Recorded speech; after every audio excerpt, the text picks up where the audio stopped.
Olá, candidatos, apoiadores e eleitores. Sejam todos bem-vindos ao canal Portal Jus. No episódio de hoje, eu vou falar sobre os votos que os vereadores precisam para serem eleitos.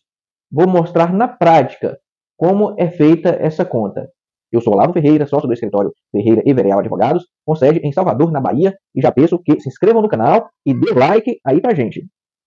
Nas eleições para prefeituras, governos estaduais, Senado e Presidência da República, é adotado o sistema majoritário, ou seja, simplesmente é eleito aquele candidato que recebeu o maior número de votos. Já nas eleições para câmaras municipais, assembleias legislativas e Câmara dos Deputados, é adotado o sistema proporcional. Por isso que muitas vezes um candidato com menos votos conquista o mandato e outro com mais votos fica de fora. E como é isso? Bom, primeiro, a ideia do sistema proporcional é fortalecer os partidos políticos, que são um dos pilares da democracia representativa. Assim, diversas correntes de pensamento são eleitas para os parlamentos municipais, estaduais e câmaras dos deputados, representando um recorte, uma amostragem da sociedade. E como é que isso funciona? Isso funciona por meio de dois cálculos chamados quociente eleitoral e quociente partidário. Primeiro, o candidato precisa ter votação equivalente a pelo menos 10% do quociente eleitoral. E segundo, estar dentro das vagas a que o seu partido ou federação terá direito. E isso é determinado pelo quociente partidário. E por que o mínimo de 10%? Esse critério é para evitar o chamado efeito tiririca.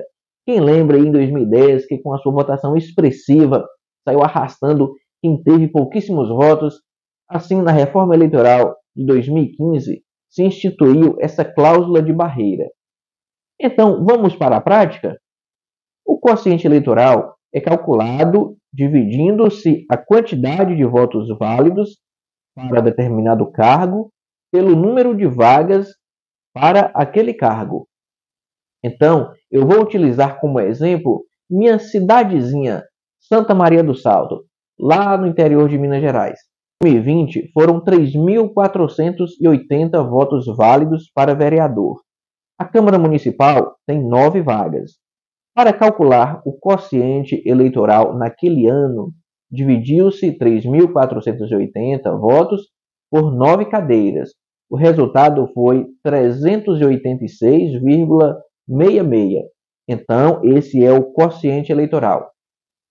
Assim, o primeiro requisito para o candidato é ter votos equivalente a pelo menos 10% do quociente eleitoral. Ou seja, nesse caso, 38,66. Mas como não existe fração de voto, o que vem depois da vírgula é desprezado. Se for menor ou igual a 0,5, a fração é desprezada. Por exemplo, se o resultado fosse 38,5 ou menos, para se eleger seriam necessários pelo menos 38 votos, desprezando-se a fração. Quando a fração é maior que 0,5, arredonda-se para cima. Então, no caso de Santa Maria, em 2020, o primeiro requisito foi ter pelo menos 39 votos. Então, já sabemos o quociente eleitoral. Agora, vamos passar ao quociente partidário. O quociente partidário define o número de vagas que cada partido terá direito na Câmara Municipal. Esse cálculo é feito dividindo-se a quantidade de votos válidos para determinado cargo pelo quociente eleitoral. Então, vamos lá. Em Santa Maria, o Partido Democratas obteve 1.636 votos. A soma para se fazer esse cálculo engloba os chamados votos nominais, que são dados especificamente a um candidato, e os chamados votos de legenda, que são dados diretamente ao partido político. Assim, para saber quantas vagas o DEM teria direito, dividiu-se 1.636 votos pelo quociente eleitoral daquele ano. Foi de 386,66. O resultado dessa conta é 4,231. Como não existe fração de vaga, o que vem depois da vírgula é desprezado. Nesse caso aqui, não há arredondamento para o quociente partidário como há no quociente eleitoral. Ou seja, a princípio, o partido teve direito a 4 vagas destinadas aos mais votados. O partido PL obteve 988 votos, que divididos pelo quociente eleitoral deu 2,55, ou seja, 2 vagas. O MDB obteve 639 votos, com resultado de 1,652 e ficou com uma vaga. O PSD obteve 217 votos, que quando divididos pelo quociente eleitoral não foi suficiente para fazer uma cadeira. Assim, contabilizamos até aqui 7 vagas, sobraram 2. E como o próprio nome diz, vamos para as sobras. Essa é a segunda fase. Nas sobras, o partido precisa ter 80% do quociente eleitoral e o candidato 20%. No caso de Santa Maria, 80% foi igual a 309,32 votos e 20% do quociente foi igual a 77,33, ou seja, 77 votos. Assim, só pôde participar das sobras quem cumpriu esses 2 requisitos. Bom, aí participaram das sobras o Democratas, o PL e o MDB, ficando de fora o PSD. E o preenchimento começa pela média, que é o número de votos do partido dividido pelo quociente partidário mais 1. O Democratas, que teve 1.636 votos, dividido por 4 mais 1, então é 1.636 dividido por 5, que é igual a 327,5. Essa foi a média do Democratas. O PL, 988, dividido por 3, totalizou 329,3 de média. O MDB, 639 dividido por 2, deu 319,5 de média. E para constar, o PSD, que teve 217 votos e nenhuma cadeira, então é 217 dividido por 1, que é o 0 mais 1, é igual ao próprio 217. Ele não participou das sobras. Feito isso, faz a primeira rodada com a maior média para preenchimento da primeira vaga das sobras. Depois, a segunda rodada e assim sucessivamente, fazendo também o rodízio de partidos.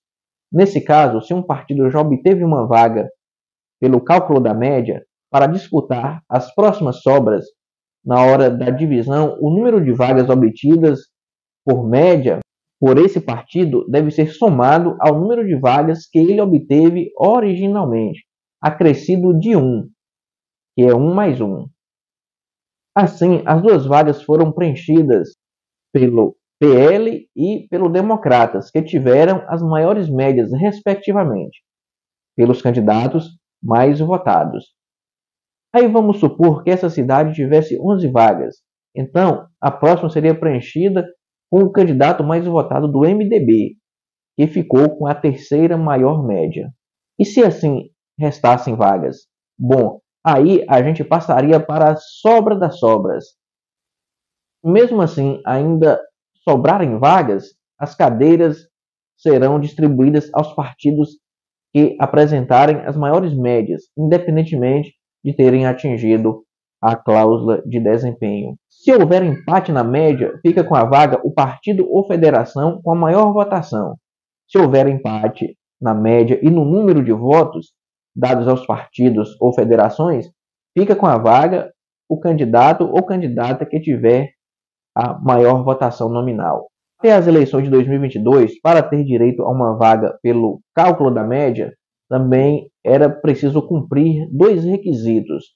O primeiro, o partido ou federação precisaria ter conseguido votos equivalentes a pelo menos 80% do quociente eleitoral. E segundo, o candidato tinha que ter recebido votação nominal mínima de pelo menos 20% do quociente eleitoral.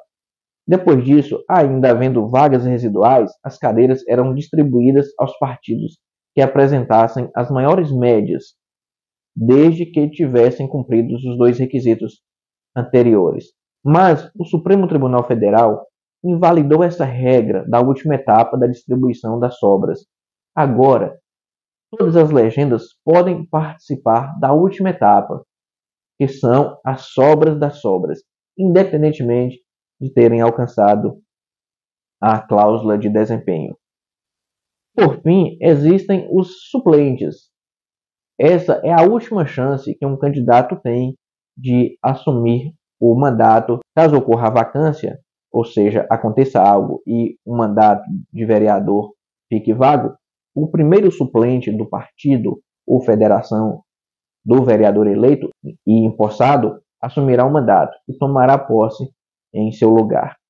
Para ser eleito suplente, basta que o partido ou federação tenha conseguido eleger pelo menos um representante. Os outros candidatos do mesmo partido ou federação que não foram eleitos se tornam automaticamente suplentes e passam a figurar em uma lista por ordem de votação. E aí, quando é aberta uma vaga, o suplente do partido ou federação que teve mais votos, ele é chamado. Nesse caso, não precisa ter atingido nenhuma votação mínima. Bem, pessoal, o assunto é complexo, mas eu espero que tenha esclarecido. E se ficou alguma dúvida, escreve nos comentários que nós vamos aqui respondendo, tá certo? Agora, peço que dê o like aí pra gente e compartilhe este conteúdo para que possa chegar a mais pessoas. Então, até o próximo vídeo. Fiquem todos com Deus. Tchau, pessoal.